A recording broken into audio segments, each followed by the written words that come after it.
Hi, it's Liam from Ginger and Gold in Norwich, and I wanted to just share why I joined the Boostly community. So it's one reason I joined, and that was I needed to make sure that I had the bookings coming in to make sure my business was a success. I was fairly new to hosting at the time when I joined the Boostly community and came across Mark through one of the free 5-day trainings.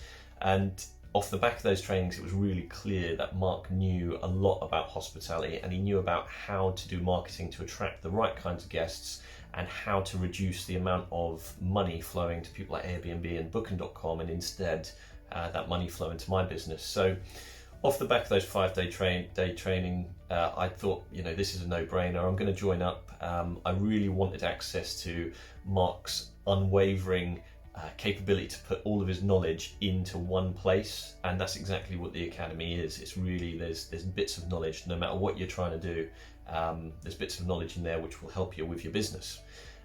Since joining, one of the bonuses that I didn't really count on was the fact that the community is just so awesome. It is like a proper family. And for me, certainly, I've now made lifelong friends, or I'd class lifelong friends, and people who, if I've got a problem, I can either put a post in the group, or I could even message some of them directly and just say, can you help me out with something? And it's been a real good resource to help me grow my business, which is now at 14 units and still growing. So thank you very much, guys, and I look forward to seeing you in there.